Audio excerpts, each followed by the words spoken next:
o sino das notificações. A Bíblia é a palavra de Deus? E se é a palavra de Deus, por que a maioria dos cristãos não consegue dar uma resposta concreta em relação a isto?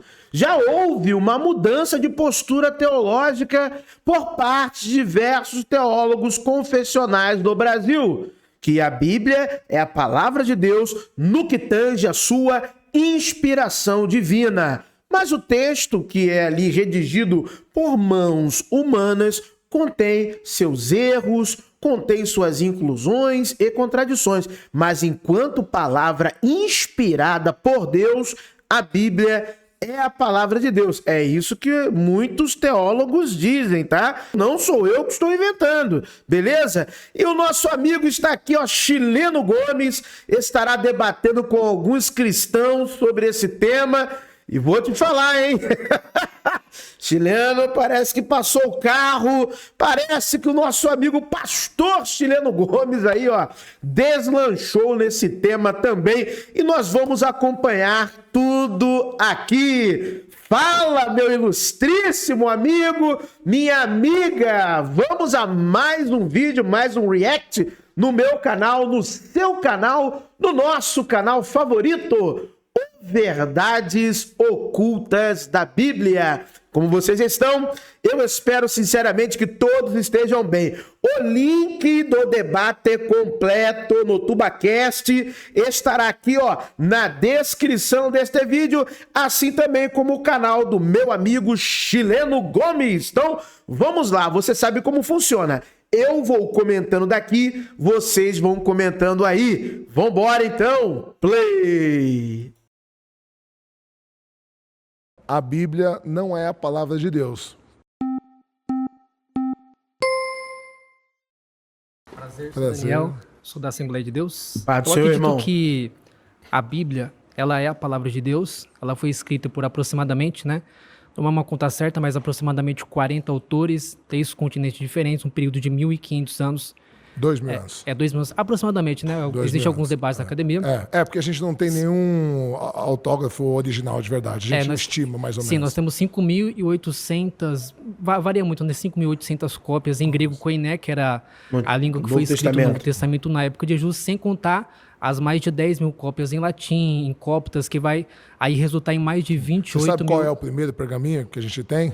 Eu não estou lembrado agora de cabeça. É o P52. É do ano 120 depois da Era Comum. Certo. Só que você tem que lembrar que a vida média de um afegão no primeiro século era de 25 de um palestino naquela época era de 25 a 30 anos. Certo. Ou seja, a primeira cópia que a gente tem, que o P52 ele tem 18 palavras só, ele é do tamanho de um cartão de crédito, assim. A primeira cópia que a gente tem, ela é no mínimo 3 gerações depois do que supostamente as coisas aconteceram. Certo. Então, se nós colocarmos esse ponto de vista, por exemplo, o número de cópias que existe do Novo Testamento com o número de cópias que existe do Antigo Testamento que foi escrito em hebraico, comparado com, por exemplo, o escrito de Aristóteles, Platão, o número de quantidade de exemplares é muito maior. E você sabe de quem que é a culpa disso? Não. Do cristianismo. Por quê? Porque nas cruzadas, quando existiam as cruzadas, a primeira coisa que eles faziam era queimar as bibliotecas e as igrejas para poder cristianizar. Ou seja, todos os textos que a gente tem dos antigos escritores, dos antigos pensadores, foram preservados pelos árabes e não pelos cristãos. Sim, mas a afirmativa da pergunta é o seguinte, que a Bíblia ela é a palavra de Deus. Ela não é a palavra de Deus. É que ela não é a palavra de Deus. Como que eu posso afirmar isso? Porque existem inúmeras contradições. Então, mas não, contradições aparentes que podem ser resolvidas com vários estudos, né, teológicos, históricos. Então e a gente, só para responde... terminar, como que a gente pode falar que isso é uma verdade absoluta, sendo que esse livro é o livro mais odiado e ao mesmo tempo mais amado do mundo. Ele é um livro que muda vidas, que muda histórias, tira pessoas. Por exemplo, eu posso dar o testemunho de mim, não posso falar dos outros. De mim, era um cara perdido nas drogas, na bebida, eu era um ex-guitarrista de banda de rock, não falou que rock é pecado, mas era um guitarrista de banda de rock. Eu era ateu e quando eu estava perdido, quando não tinha nenhuma perspectiva para mim, eu entendi aquilo que Paulo disse em Romanos capítulo 10, versículo 17. Eu não ouvi Aristóteles, não ouvi Platão, eu ouvi a Bíblia, que vai dizer: a fé vem pelo ouvir, e ouvir a palavra de Deus. Esse livro Mas sabe mudou quem vai a minha explicar vida. isso? Tá Porque entendendo? eu até entendo que ele explicou a sua vida. Quem fala muito sobre isso, na verdade, tem um pensador chamado Viktor Frankl, que foi vítima do Holocausto. Ele fala sobre um sentido na vida. E toda a teoria dele, ele criou toda uma linha da psicologia chamada logoterapia, e ele fala que para muitas pessoas, o próprio Deus e a religião, ela se torna um sentido na vida. E aí ela é baseada numa frase de Nietzsche, que diz assim: quando você tem um porquê, você pode suportar quase qualquer como. E Nietzsche chamava isso de muleta metafísica, entende? E uma muleta, ela não é ruim. Por que ela é metafísica? Porque você não tem como provar se é verdade ou não, mas a muleta te ajuda a andar. Então, você contar um caso pessoal, eu acredito de verdade que a Bíblia mudou sua vida e que você é uma pessoa Então, melhor aí hoje. se o senhor está afirmando Agora, que a só Bíblia que pode isso não mudar. pode servir, Sim. só que isso não pode servir de Se o como senhor tá verdade afirmando absoluta que para todo realmente- mundo. Valeu, hein? Obrigado, querido. Boa, valeu. A seguinte afirmativa, ela vale para outras religiões também, né? A gente tem testemunho em outros credos, outras crenças de outras pessoas que tiveram esse tipo de experiência no budismo, no Islã. Não é por isso, não seria por isso que a Bíblia se tornaria a palavra de Deus. Senão toda a literatura que traz o impacto na vida de um ser humano no sentido de tirar ele dos vícios e outras mazelas sociais, eu vou dizer que é uma literatura inspirada pelo Deus bíblico ou cristão, não faria muito sentido. Mas a Bíblia, no seu bom uso, ela é capaz sim de proporcionar essa mudança, essa transformação. Você tem Provérbios, você tem Eclesiastes, você tem o escopo de textos que podem trazer essa contribuição, a própria filosofia de Jesus. É porque quando a galera está muito no extremo, aí a gente consegue esconder outras coisas para falar daquilo que me favorece. Né? Na mesma biblioteca, eu tenho textos absurdos, como aquele texto do primeiro livro do profeta Samuel, capítulo 15, versos 1 a 3. Eu escrevi um e-book, né? Deus da Guerra, Ordens de Extermínio na Bíblia. Tem outros textos também. Mas eu também tenho a sabedoria de Provérbios, né? Eu tenho textos com excelentes reflexões, que é o livro de Eclesiastes. Eu tenho textos extremamente apocalípticos e confusos, como no livro do profeta Ezequiel. Eu tenho textos construídos e reconstruídos a partir de lendas, ficções, que é o livro de Esther, uma personagem que nunca existiu na história. Então eu tenho livros como o livro de Daniel, por exemplo, entendeu? Mas na mesma biblioteca eu tenho algumas logias, como a do Sermão do Monte, que são extremamente úteis. Então isso tem uma complexidade, porque você está lidando com uma reunião de livros. Então isso é compreensível. Vamos lá. E aí, tudo bem, querido? Conta. Ó, a gente tem um Jesus escrito aí meio rock. Olha lá, tá vendo? Ó, você falou que você não era... Ó, tá vendo? O roqueiro satanista. O diabo não é o pai do rock, o diabo é o pai da mentira, né? Essa ideia é falsa. E meu nome é Marco Brito, eu tenho um podcast chamando Entrando na Mente. Muito né? bom. Assim, eu acredito que a Bíblia ela é um mosaico. E esse mosaico, Isso a gente concorda. quando você junta todas essas informações, elas formam a imagem de Jesus. Porque tanto o Antigo Testamento quanto o Novo Testamento, o Antigo Testamento ele aponta para a vinda de Cristo, né? E aí no Novo Testamento você tem o nascimento de Jesus, a vida de Jesus, e ali os apóstolos, os discípulos, tudo isso, né? Então a Bíblia ela é um instrumento para revelar a vontade de Deus. Quando você fala de palavra de Deus, por exemplo, você tem lá em João dizendo que o verbo é o próprio Jesus, né? Que ele é a palavra, no princípio era o verbo. Você sabe qual que é a palavra usada em grego em João 1? Você sabe qual que é a palavra? Logos, sim. E logos é uma palavra que tem inúmeras traduções. Inclusive o que eu citei, Viktor Frankl, a teoria psicológica dele... Logoterapia, sim. Logoterapia. Mas na logoterapia não está como verbo, ela significa sentido ou propósito. Então, o logos é uma palavra que tem inúmeras interpretações. Quando João escreve esse livro, ele já está escrevendo para combater o gnosticismo, né? Então, no caso, eles não acreditavam nessa ideia. Quando ele fala que Jesus, ele é a palavra e ele é ao mesmo tempo Deus e ao mesmo tempo ser humano, as pessoas tinham muita dificuldade de crer com nessa ideia. Até o Concílio de Nicéia, em 312, se não me engano, comecinho de 300 e pouco, a congregação cristã era dividida. Ela não sabia. Metade acreditava que Jesus era filho de Deus e metade acreditava que ele fazia parte de Deus, que ele fazia parte de uma trindade. Isso foi decidido no Concílio de Nicéia. Não tem como você comparar o seu conhecimento de 2025 com o conhecimento das pessoas no primeiro século. Mas eles estavam mais perto de Jesus. Hoje, por exemplo, os apóstolos... Mas eles não estavam mais perto. Eu concordo com o Chileno Gomes, eles estão mais próximos, né? Eu não sei dar uma proporção, né? Metade, mas o arianismo era muito forte. O cristianismo era muito dividido, gente. O cristianismo era muito plural, né? As pesquisas, por exemplo, da doutora Nina Livesey, né? Também da professora especialista em gnosticismo, Elaine Pagels. Cara, eu sou péssimo para lembrar nomes em inglês corretamente. Mas, assim, nomes e obras de pessoas que eu já trouxe aqui no canal que demonstra que o cristianismo era muito plural e muito diverso, mais do que nós possamos imaginar. E essa tríade ortodoxa mais forte, né, Alexandria, Antioquia e Roma, esses pais da igreja que vão tocando ali o que vai ser a proto-ortodoxia ou a ortodoxia nascente, mas o cristianismo era muito plural e muito diverso em suas crenças, inclusive sobre a divindade de Jesus. Divindade esta que eu demonstro no meu e-book, O Messias Celeste no livro de Enoque e o Cristo do Novo Testamento. Eu demonstro que essa imagem, a construção primária neotestamentária da divindade de Jesus, os textos que apontam para o Messias Celeste, está tudo aqui no livro de Enoque. Beleza? Então aqui, ó, a verdadeira origem da divindade de Jesus, o poder do Messias oriundo do livro de Enoque, o mundo dos anjos herdado de Enoque, o inferno no livro de Enoque e seus paralelos no Novo Testamento, a salvação no livro de Enoque, o Messias Celeste, a formação do Cristo, capítulo 6, conclusão, e depois bibliografias, tá bom?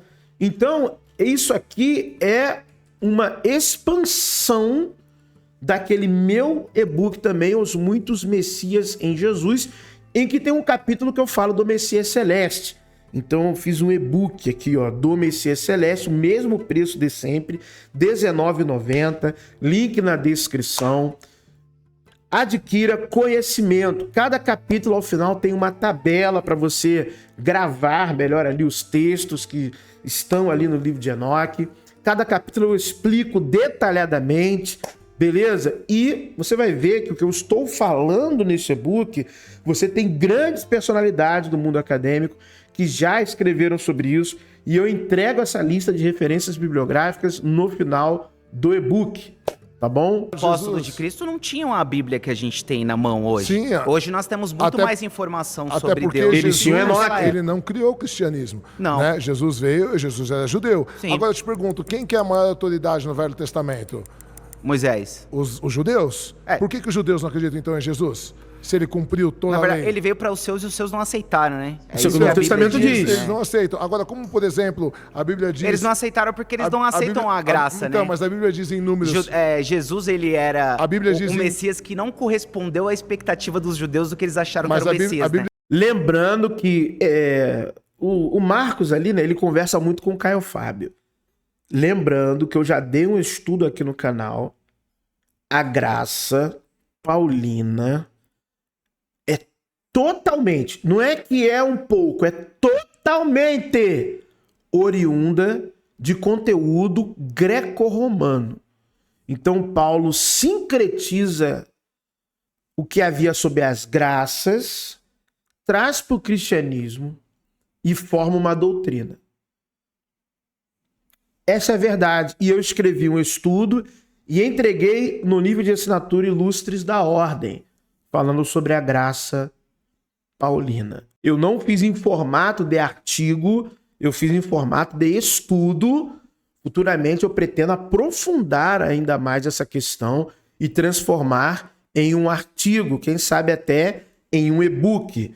Então, eu já sei a origem da teologia da graça paulina. Eu não sabia, fui estudando. Me deparei com um autor e através dos estudos dele eu fui aprofundando mais ainda, porque não foi ele também que descobriu isso. É um compêndio de literaturas, referências bibliográficas que estudam a teologia paulina, tá bom? E aí nós encontramos a origem desta teologia da graça paulina. Então, aqui, não tem segredos aqui, tá bom? Referências bibliográficas estão aqui. Não tem segredo, vamos esconder. Vamos esconder. Não, vamos demonstrar a todos, tá bom? Então, os judeus rejeitaram a graça? Olha, não. Porque o Jesus não está falando disso aí. Jesus não está falando de graça paulina. Não. Esse negócio de graça vai aparecer em Atos e em um primeiro momento com Pedro, não com Paulo. Poucos prestam atenção nisso. Primeiro aparece com Pedro. Não com Paulo. E depois isso passa em Atos a Paulo e nas epístolas paulinas a teologia da graça aparece lá. Tá bom? Mas, Jesus, desculpa falar essa verdade. Mas aí você está dizendo, então, que o Caio Fábio está equivocado. Caio Fábio sabe disso. É porque ele tem um evangelho lá, que ele construiu lá, e ele diz que é o de Jesus. Eu prefiro falar a verdade. Não, Jesus não tem nada a ver com isso aí. Paulo, teologia paulina, teologia da graça, teologia paulina. Evangelho da graça de Jesus, evangelho da graça de Paulo. Evangelho da graça de Paulo. Tá bom? Jesus é outra coisa. Outra coisa. Você consegue ler Jesus sem Paulo? Já fez essa experiência? Mas tem um conjunto de terminologias paulinas que não aparece na narrativa dos evangelhos na boca de Jesus. É outra coisa. Até a soterologia. É outra soterologia. Outro sistema salvífico. Mas quem sou eu, né? Eu sou um mero teólogo pós-graduado, não sou ninguém. Trabalho aqui para audiência. E é por isso que, pro VOB, pro nosso público, pros nossos amigos, nós estamos a cada dia mais crescendo. E nós vamos crescer e uma hora a gente vai estar batendo de frente aí, mostrando isso publicamente. Demonstrando isso publicamente. Então vamos para cima, vamos embora. Eles acharam que Jesus vinha para fazer guerra, que Jesus ia sentar num trono, mas Jesus entrou montado num jumento. Mas porque Jesus ele era um zelote, né? Existiam 4 tipos diferentes, pelo menos, de... Jesus não era reconhecido naquela época como um rabino, ele era como se fosse um rabino clandestino. Exato. Ele era um subversor da ordem, embora ele não era um subversor militar. Jesus foi contra o templo. Sim. Jesus falou com a mulher samaritana. Jesus não era um zelota, meu amigo chileno. Ele não era um zelota. Mas, em alguns momentos, como tem muitas mãos nos evangelhos, né? Em alguns momentos, Jesus tem umas posições meio combativas, estranhas. Aliás, em pouquíssimos momentos. Mas por que há esse problema? Por causa dos tipos messiânicos investidos em Jesus. O que os zelotas queriam? Revolução armada, um Messias guerreiro, bem Davi, que era o que parte, ou os fariseus também em sua totalidade aguardavam, o Messias filho de Davi. São que os rabinos aguardam hoje, o Messias bem Davi, guerreiro. Mas aí tinha o Messias sofredor, que era o Messias bem Yosef, filho de José. Só que isso são 2 Messias diferentes. Aí tinha o Messias de Arão, que era o Messias sacerdotal. Tinha o profeta, já falei 4 aqui, e o celeste, 5. 5 tipos messiânicos. Isso daqui, os muitos messias em Jesus. Está no meu e-book, R$19,90, link na descrição também. Então você vê como é que as minhas obras eu estou construindo-as de maneira que elas se conectam, tá bom? Exatamente. Então você já sabe que isso aqui vai gerar uma obra sobre o Jesus histórico, né? Os muitos Messias em Jesus. Fica ligado aí na produção do Verdades Ocultas da Bíblia. Tânia, né? Obrigado, querido. Valeu.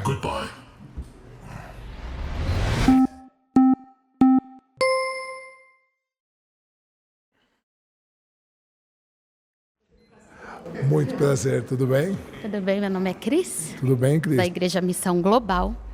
E me chamou muita atenção esse tema, né? A Bíblia, ela não é a palavra de Deus. Como que você me afirma que a Bíblia, ela não é a palavra de Deus? Nos debates aí anteriores, falaram sobre uma mudança. É um livro que muda a vida. Você até falou, concordo. Como que Deus, ele não fala através desta palavra com alguém? Como existe uma mudança em alguém se não é Deus falando? Mas o Bhagavad Gita também muda a vida das pessoas, o livro dos Mormons também muda a vida das pessoas, o Alcorão também muda a vida das pessoas, então todos esses são livros de Deus. Então, por exemplo, a Bíblia diz em Números que Deus não é homem para se arrepender. Em Gênesis ele diz, Deus se arrependeu de ter criado o homem. Como se a Bíblia fosse a palavra de Deus, um ser todo-poderoso, onisciente, onipresente, que criou todo o universo, que determinou as leis da física, que fez tudo isso, a sequência de Fibonacci e tal, como ele não é capaz de escrever um livro que só 1/4 da população da Terra acredita? Ou seja, 3/4 vai morrer porque não acredita no cristianismo. Como o colega falou aqui anteriormente, Então Deus não quer se revelar. Pessoas não aceitam, é diferente. Não. Pessoas não Você aceitam está cometendo um equívoco. aquilo o que tem. E existe o livre-arbítrio. Então você vai aceitar aquilo na tua vida, aquela palavra que transforma, me mostra que na Bíblia cura, onde, que liberta. Aonde está escrito que existe livre-arbítrio? Existe livre-arbítrio. Então me mostra o texto, Porque texto. ele não veio mudar, ele veio aumentar. Obrigado. Caramba, aí. Não, calma aí. Olha, eu enxerguei isso com outros olhos. Não deixaram tempo pra Cris falar, hein? Já foram levantando a mão. Não, olha, eu não quero entrar em polêmica aqui. Tudo bem que isso é um vídeo editado. Não sei se ela teve mais tempo de tela nesse assunto, mas se não ocorreu uma reedição, se realmente ela foi removida tão rápido, poxa vida. Isso aí não é cristianismo, não. Que isso? Roubaram o tempo de fala da moça. Eu não tô querendo problematizar a questão, não, porque tem coisas que eu percebo. Vou fazer o quê? Todo mundo ali teve um tempo para expor melhor suas ideias. A moça, não ia falar menina, mas uma moça, deve ser casada, mal começou a falar, já tinha um ali com a mão levantada. Ela mal começou a falar. Então, assim, olha, eu não quero dizer que é misoginia, nada disso, não. Mas, poxa, eu fiquei meio chateado aí. Deixa a moça falar. Hein? Aí, quer ver? O próximo agora vai ter tempo para falar bastante. Ficar só observando. Voltei, cara. Vamos lá, meu querido. Por que a Bíblia não é a palavra de Deus para você, chileno? Cara, porque eu acho que... eu acho não. Existem inúmeras contradições. Aí eu já sem levantava contar a mão ali pra ele. Aponta uma contradição para mim. Mostrar, por exemplo, o Números diz que Deus não é homem para pecar e para se arrepender, e aí Gênesis diz que ele se arrependeu de ter criado o homem. Por exemplo, Mateus e Lucas apontam genealogias totalmente diferentes de Jesus, e não é assim que são poucas, não é erros bobos. Um aponta 46 gerações, o outro aponta 72. E depois, eles apontam uma genealogia de José, e a própria Bíblia diz que José não teve participação nenhuma no nascimento de Jesus. Por quê? Porque o pecado entra por causa do gene humano. Então, necessariamente, Maria teria que ser virgem e teria que ser concebida por meio do Espírito Santo. Então, por que a Bíblia apresenta a genealogia de José, sendo que José não teve participação na vida de Jesus? Vamos lá, agora eu vou te responder. Essa questão de José, se a gente for olhar pela questão judaica, eles entendem de uma forma diferente, né? Eles entendem que precisa partir do momento do sêmen. Então, se não há a questão do sêmen, não há uma geração. Não, a genealogia tinha que Exatamente. ser Deus, Mas, Jesus. para o Ponto. cristianismo, essa questão de tem que ter o sêmen, etc., ela não é real. Porque o cristianismo ele trabalha numa esfera de fé em relação ao nascimento de Cristo. Isso é um fato inegável. Então Deus é geográfico. Todo cristão, ele entende dessa maneira. Então isso é fato, Deus é geográfico. Ele se revela para os países que são cristãos. É muito mais fácil você ser salvo, porque se você nasceu numa família radical hindu, numa família radical muçulmana, numa família shintoísta, ou seja... É o mesmo argumento então... de Richard Dawkins, porque é exatamente isso que ele utiliza para falar o tempo todo contra a fé cristã, né? Não, mas eu estou falando... Olha, eu acho muito chato essa questão. Eu já vi várias vezes, até cristãos mais adolescentes, dizer que esse é o argumento de Richard Dawkins. Não, cara, isso é um dado da realidade.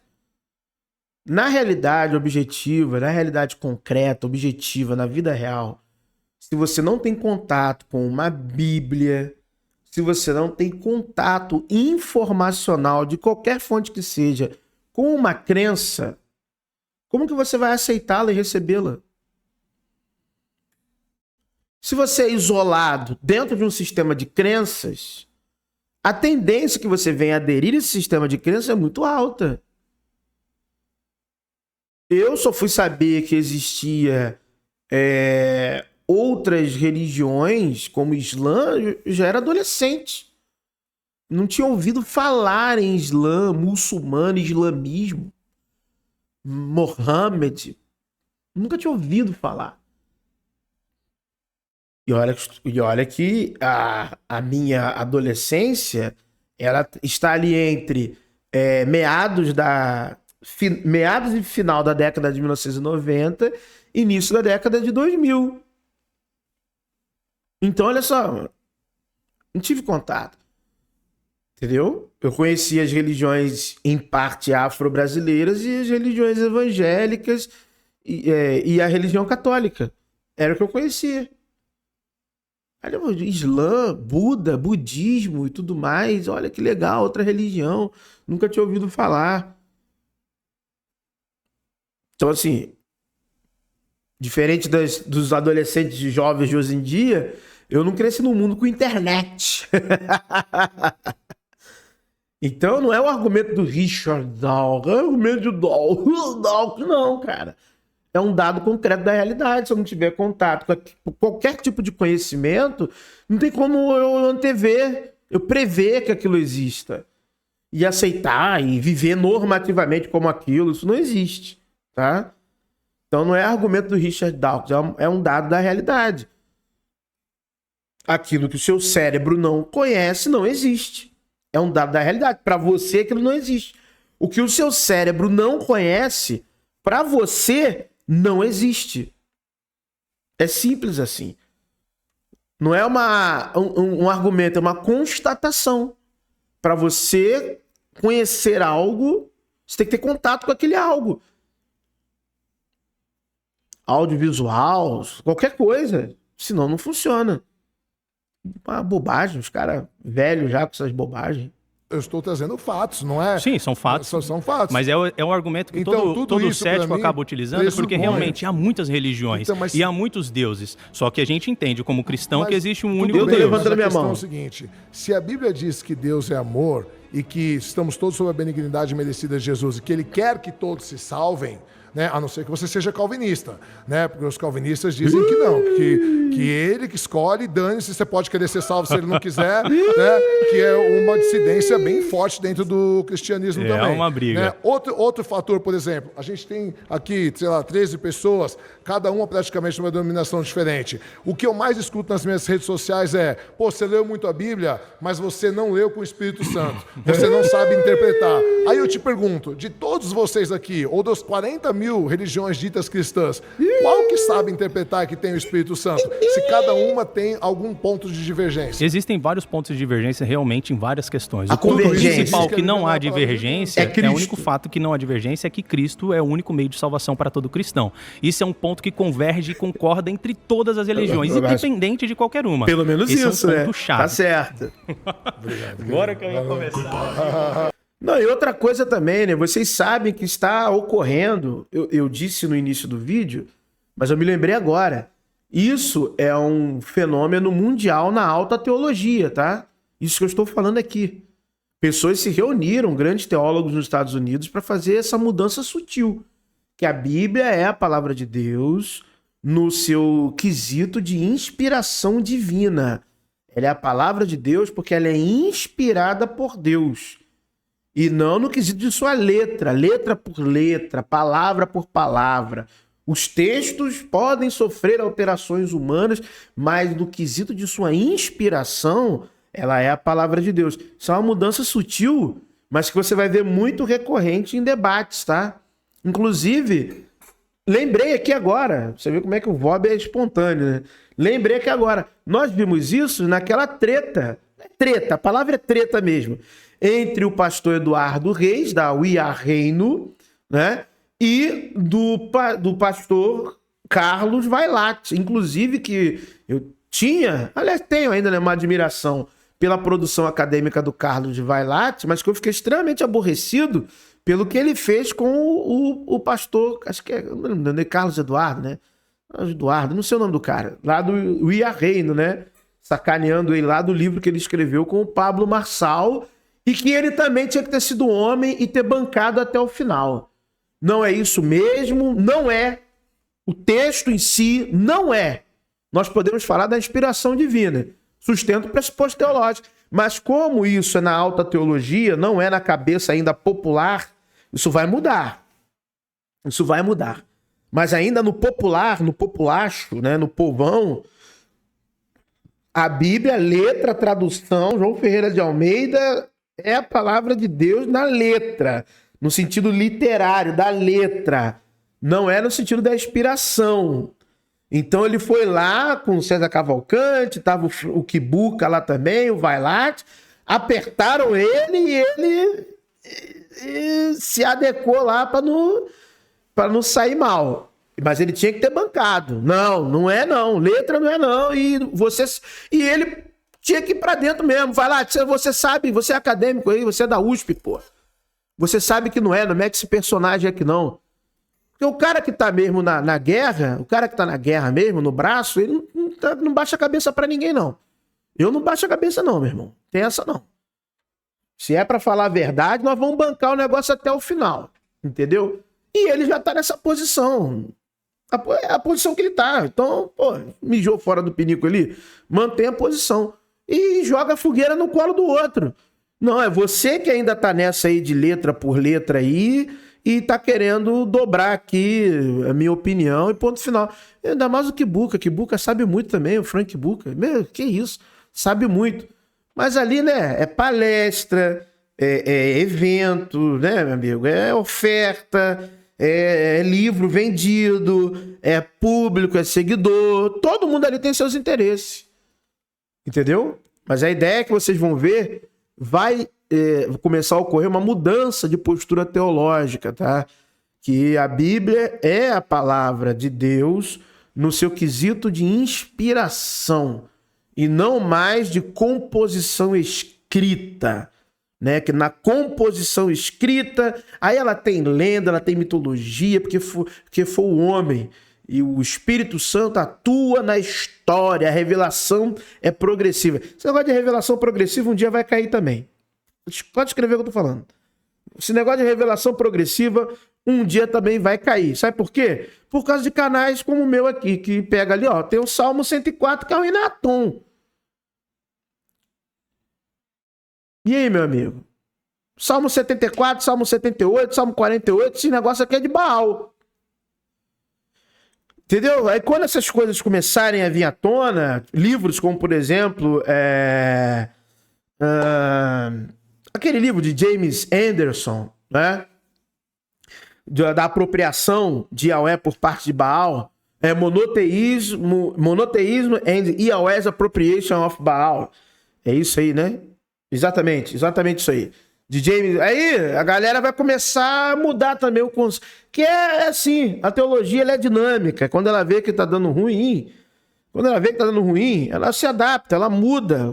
Vê um teólogo na academia, um confessional, dá uma canetada de uma teologia nova e a manada vai, segue, porque tem que salvar o negócio. A verdade é essa, tá bom?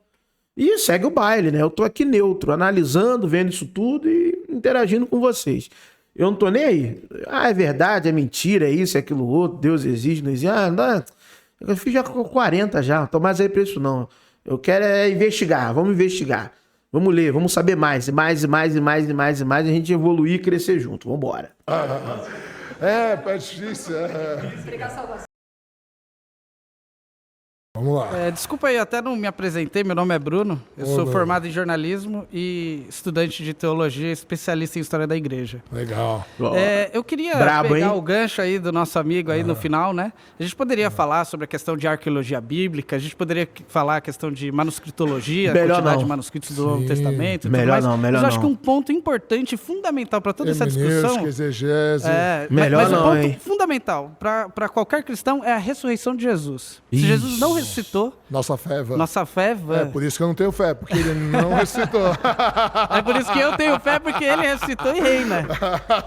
O chileno... Mas eu queria falar Chileno, o seguinte: pô, você chileno. morreria por uma mentira? Por algo que você sabe não, esse que é argumento mentira, não. não por algo que você não, crê esse ser argumento verdade. não. Eu vou te responder de outra maneira. Muitas pessoas saem todo dia para trabalhar dispostas a morrer, como é o caso de um bombeiro, um policial, um resgatante. Muitas pessoas morreram em prol dos seus ideais políticos, seja pelo liberalismo, seja pelo socialismo. Muitas mulheres morreram em prol dos direitos das mulheres. Muitos negros morreram em prol dos direitos civis. Então, o que acontece? Esse argumento de que ninguém morreria por algo Mas que eles não é verdade... Esse exemplo que você está dando, a pessoa está morrendo por algo que ela crê, ela crê ser ser verdade. verdade. Os discípulos, eles morreram por algo que eles sabiam se era verdade ou não. Mas como você disse que eles sabiam? Eles acreditavam ser da verdade. Eles morreram falando, eu vi Jesus ressuscitado. E é por isso que a frase de Tertuliano, Então, ela ecoa. Mas ela questão dá é um o seguinte, eco. a questão é o Eu fiz aqui o vídeo de um cara que jurou que viu o imperador ascendendo aos céus. Eu fiz um vídeo, fiz um short aqui, dando texto, a referência. O cara jurou. Augusto, tá subindo aos céus. E assinou, juramentou, ainda foi recompensado pelo Senado.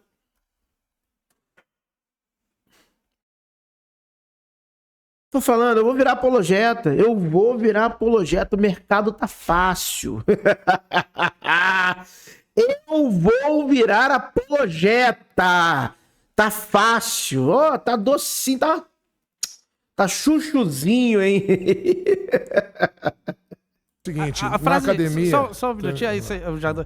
Que a frase de Tertuliano, ela ecoa até os dias de hoje. Ecoa. O sangue dos mártires é a semente da igreja. Ecoa mesmo. Ninguém morreria por algo que sabe se é verdade ou não. E eles morreram afirmando, eu vi Jesus essa que é a ressuscitado. questão. Você, por exemplo, não consegue dar uma resposta para as aparições de Jesus ressuscitado. Não, porque a gente não tem nenhum autógrafo original. A questão que é consenso... Mas isso não é um problema. A questão que é consenso na academia, que a gente só tem cópias das cópias das cópias, e a gente já tem inúmeros casos de interpolações posteriores. Eu vou te dar um exemplo. O final de Marcos, nos manuscritos mais antigos, ele termina quando as mulheres encontram Jesus. Mas se você ler o final do capítulo 15, tem ressurreição. Deixa eu te falar. Tá. Por exemplo, em nenhum manuscrito antigo, por exemplo, existe aquela passagem da mulher adúltera que Jesus fala assim... A ressurreição não precisa disso. Deixa eu terminar. Deixa eu terminar de falar. Tá. E o que eu quero te dizer é o seguinte: existem inúmeras interpolações que foram a posteriori, que academicamente já são consideradas que não foram dos supostos escritos originais, porque os escritos originais não tinham, e aí eu te pergunto, por que a ressurreição também não pode ter sido uma construção posterior se a gente não tem nenhum texto original? É um bom Essa ponto, é a questão, hein? entendeu? Trocou? É um bom ponto. Mas isso é jiu-jiteira também. Sem ressurreição, sem fé, hein? Tem que crer na ressurreição de Jesus. Sou o Bispo Ivan, da Igreja Missão Global de Santa Mara. Paz, senhor Bispo. Jiu-jitsu mesmo, mas também eu queria que você vivesse uma experiência. A gente falou de gregos, troianos, daqui a pouco falam do Tirulipa, daqui a pouco fala da André Surak, mas não fala do quê? Da experiência.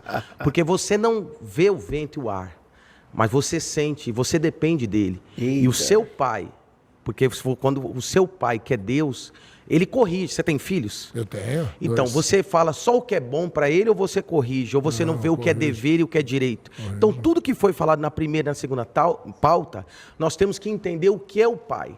Porque Porque Deus, cada um tem o seu, tem várias religiões, se você estudar A, B, C, todo mundo quer ser o douto da lei. Mas a experiência que eu sei que você já teve, até porque você já teve fruto, já gerou na terra um filho. Então, o que você sente? Você já se colocou no lugar de Deus? Bispo o que você foi pregar, o pessoal para ter levantou essa a mão. experiência? Porque isso é a palavra. Todo mundo já passou por situações, concluindo o raciocínio, todo mundo já passou por situações que tudo que está na Bíblia, você passou deserto, você viveu milagre, porque um filho é uma geração do milagre. Quando o médico falou assim, ó, você já nem sabia se ele ia sair na terra, você já fez um enxoval, isso é crer sem ver. Então eu queria que você tivesse essa experiência com Deus através da palavra de Deus. Vou discordar, eu entendi o que você falou, é muito legal, e realmente ter um filho é uma experiência transcendental. Concordou com alguma coisa? Não, é verdade, quem realmente quer ser pai, agora, não é crescer sem ver. Eu sei que tem uma criança aí dentro, eu fiz o ultrassom, eu vi o coração dele, eu fiz o morfológico, então... Deu nome sem saber se era menino ou menino. Não, eu dei nome quando eu sabia o sexo. Então, o conceito de Hebreus 11:1 é a fé, a certeza das coisas não vistas. Isso. Então não posso dizer que é fé. Eu sabia que tinha um bebê lá dentro. Tá certo? Mas a fé, ela vem por ouvir a palavra de Deus. Muito bom, meu amigo Chileno Gomes. Eu já sabia que os cristãos não iam conseguir desempenhar um bom papel na defesa da Bíblia. Tá difícil demais. Vamos ler aqui os comentários. Deixa eu ir para os mais recentes aqui. Vamos lá. Ih, rapaz. Os pastores são todos picaretas, querem que os judeus guardem o sábado, vivam sobre as leis do capeta. Que é isso aqui, cara? Vai a hora de receber o dízimo que está na lei do capiroto. Todo ele, que é isso? Meu nobre, eu tô voltando pro jiu-jitsu no mês que vem. É isso aí. O pastor de camisa social branca só foi para ficar com a mão levantada notadamente só para atrapalhar. Que isso? Senão ele participou ali. Excelente discussão, mas em quase todos os momentos levantaram a mão antes da conclusão do raciocínio e ficou ruim. O pessoal, principalmente a crise ali, né? O pessoal levantava a mão. Desnecessário. Quer dizer que um Deus... Rapaz, deixa eu dar um zoom aqui. Quer dizer que um Deus, dando a certeza que ele fará justiça, condenando o humano que violentou... Ih, rapaz, tirou a vida... Ih, ele deixará tudo acontecer independente do pavor, do terror, do inocente. Cara, você tá certo. Não vou nem entrar no mérito, não, você tem razão. Vamos ver aqui outros comentários. Resumo da ópera. Os cristãos ditos no vídeo têm medo de descobrir que a verdade deles não é verdade. Eita! O que me tornou ateu foi os próprios crentes. Eita! Vou dar um testemunho aqui. Eu era crente, estava em depressão, não via sentido na vida, nem tinha vontade de existir. Chamava a Deus, não recebia respostas. Um belo dia resolvi estudar filosofia para buscar o sentido da vida e conheci o estoicismo. Desde então, minha vida melhorou e a depressão não apareceu mais. Da mesma forma que a Bíblia pode ser uma saída para o seu sofrimento, qualquer outra coisa pode. Não é a existência real de um Deus ou não implica nisso. Olha aí, ó. Forte, hein? Milhares de crianças morrendo de fome, guerras, etc. Cadê o Deus de vocês? Rapaz. Igreja, missão global, dízimos, oferta, etc. Faz isso não, pô. O cara tá ali de boa. Cambada de imbecis, os otários imbecilizados, os cretinos. Que isso, cara? Que só obedece esses pastores que só querem grana e poder. Chileno colocou todos no chinelo. Legal. A Bíblia é um livreto de histórias. Olha aí, toda vez que a Bíblia passava por reinados e os reis mudavam de acordo com os interesses do reinado, simples assim, que acredita em Adão e Eva, por favor, que imbecilidade. Ou seja, as pessoas estão sofrendo aqui na terra, mas Deus vai fazer justiça no céu. Isso é uma aposta, estamos falando do presente, e no presente o que sentimos na nossa carne é a dor. E por que não amenizar essa dor em nós? Parece que para Deus é mais fácil ficar de lá de cima olhando, aumentando a aposta. Tem que ser muito ignorante para defender isso. Eita! Esses debates mostram claramente como o cristão é desconexo da realidade. Chileno sempre cordial, com argumentos sólidos. Não refutaram nenhuma afirmação dele. O chileno realmente ele tem uma cordialidade que está totalmente atrelada à sua paciência, de ouvir carochinhas. Eu sou cristão, mas a impressão que eu tenho é que muitas igrejas evangélicas por aí abrem apenas por interesse pessoal. Veja bem, um bispo que não consegue debater uma questão e uma irmã que não entende conceitos bíblicos. Esses irmãos dessa igreja, Missão Global, serviram apenas de chacota, mostrando que 90% dos evangélicos não estudam a própria escritura. Triste, complicado. A Bíblia, mais propriamente no Antigo Testamento, conta a história da formação de uma nação.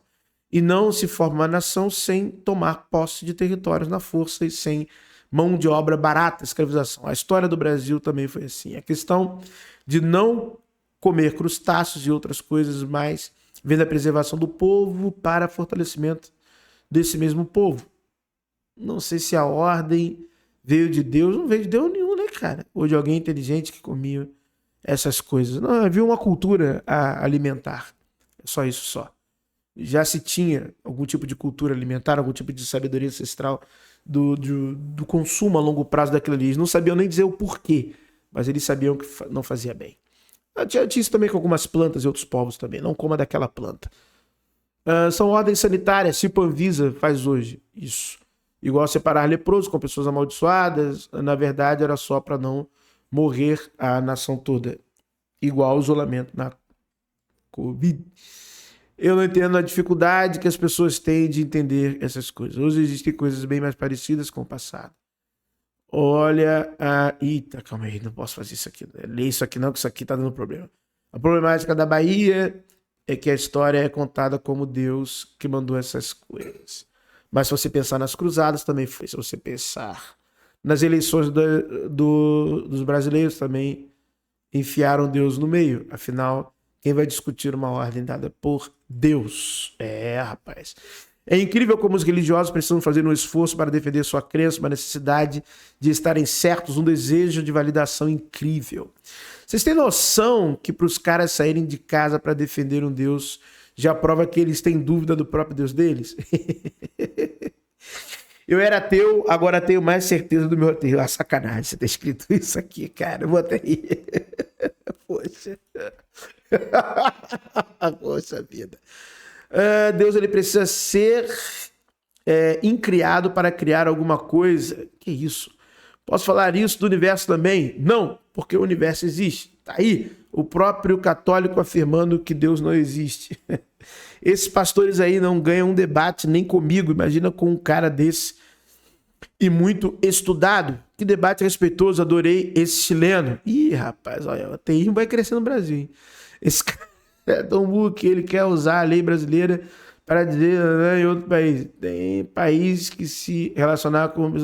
É verdade. Cada dia confio meu ateísmo, agora bato martelo. Chileno é muito informado, é uma máquina de informação muito intelectual. Não entendi o título, 13 pastores. Posso estar enganado, mas alguns aí se apresentam sem mencionar que são pastores. A maioria dos ateus julgando o conhecimento dos cristãos, sendo que a maioria dos ateus também não tem o mesmo conhecimento do ateu do vídeo. Isso eu concordo com você. Eu vou até curtir. Só por essa primeira metade aqui. O cara é estudado. Não é porque o cara é cristão que vai ter todo o conhecimento. Verdade. Se não estudar, vai saber pouco do mesmo jeito. Concordo com você. Gostei aqui. Esse aqui é lúcido. Concordo com você. Olha aí, ó, comentando aqui. Concordo com você. Isso aí. Tá certo, tá errado não.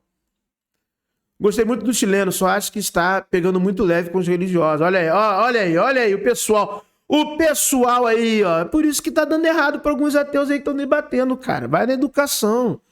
Vai na educação. Eu vou entrar para a apologética. Eu vou virar apologista.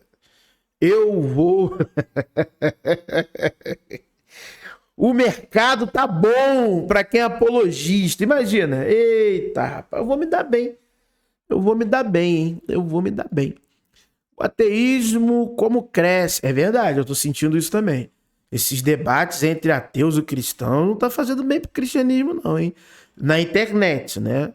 Excelente debate. Chileno demonstrou um conhecimento muito grande sobre o tema. Chileno estudou teologia para fortalecer sua ateologia. Esse cara usa argumentos do Velho Testamento e compara com o mundo de hoje em dia. E fica fácil refutar a Bíblia e os costumes do mundo antigo. Cristãos têm fé em Deus, ateus têm fé que não existe um Deus, simplesmente assim. Debate, Chileno Gomes, teve o debate. Tassos, né? Foi amassadinho, mas saíram dizendo que ele ganhou. Pô, ali foi demais, cara. E fugiu do Sabino, né? Matou o apóstolo Chileno contra fatos não argumentos. Bom, o consenso aqui da galera que comentou aqui, né? Olha aqui, meu amigo, Deus tá offline. Que vergonha. Sinto de um dia ser cristão. Sério, que isso? Calma. Mas calma aí, também não é assim, não. Como pode os homens de Deus passar pano? Cara, eu não sei. Isso aí é bizarro mesmo. É bizarro. E não me venha com anacronismo, pois é verdade. Pois, se o Deus existisse, esse mesmo fosse bom, justo e onibenivolente. Eita! Ele teria também que ser imutável, atemporal. Ele seria o mesmo hoje, amanhã e sempre. Cara, isso aqui é verdade, né? Não tem como justificar. O ateu ganhou de 13-0. Concordo. Não, foi um vareio do chileno. Concordo. Foi um vareio do chileno. Isso aí não tem o que falar, não. Não sou ateu, mas descobri em uma fase da minha vida que jamais conseguiria ser cristão. Me assusta os absurdos que esse povo justifica e defende em nome do Deus deles. Cara, foi bizarra a primeira parte do debate mesmo. Um ateu... O quê? Um ateu meu... Que isso, cara? Calma aí, cara. Todo problema é que cremos em um Deus escrito na Bíblia, mas não tem uma vírgula ali que Deus mandou escrever. O Criador do universo está muito além da Bíblia e ninguém pode explicar ele. Vou perguntar se ele é iniciado. Você é iniciado? Vou perguntar ele aqui, pronto. Vamos ver o que ele vai responder depois. Quanto mais vejo cristãos falar, mais ateia eu sou. Rapaz. Nem tudo que está na Bíblia vem do Espírito de Deus. Nela há códigos segredos que quando um pastor cheio do Espírito Santo ministra uma palavra, qualquer tema, o pastor é usado, inspirado para ministrar os mistérios de Deus. Deve ser isso, né? Esse mistério assim. Trazendo revelação, cura, fortalecimento, libertação em várias áreas da vida. Quando o cristão ouve e acredita, toma aquela ministração para si. Como se fosse o próprio Deus falando. Esse é o mistério da Bíblia e da fé. Rapaz, não vou nem comentar. Uma pessoa inteligente contra 13 lavagens cerebral e egoísmo religioso. Caramba. Essa bonzão aqui, vou nem ler isso aqui, rapaz. Eita, para todos vocês que estão batendo palmas para o ateu. Escreveu em caps lock, então ele tá gritando, hein? Eita, rapaz. Eita. E que quando foi perguntado para ele se um bandido entrasse na casa dele e matasse os filhos dele, depois suicidasse, o que ele faria? A resposta dele foi de um homem fracassado que não estava na hora para proteger e sofreria para o resto da vida, até mesmo após o Natal. Essa é a diferença de um ateu para um cristão. O cristão crê em um Deus que fará justiça. Olha, rapaz, eu pensei que você se ofendeu, que ia ter um negócio inteligente, mas tu é meio burrinho, hein? O que você escreveu aqui não tem nada a ver, mano. Que loucura. Que loucura. Tem outros comentários aqui, tem muitos comentários, né? Mas eu botei aqui os mais recentes. Chileno massacrou. Isso foi fato. Não tenho o que falar.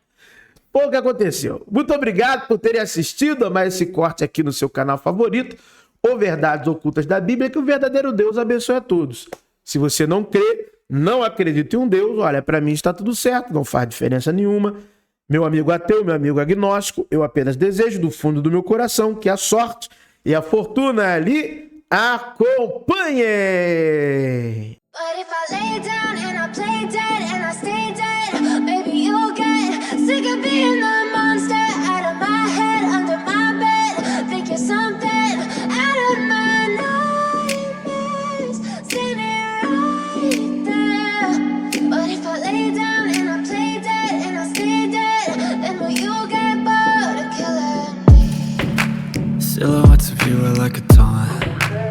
never really know just what you want. With you I don't ever feel calm. I can feel the sweat inside my palms. Play with me like cats and a string. You don't understand.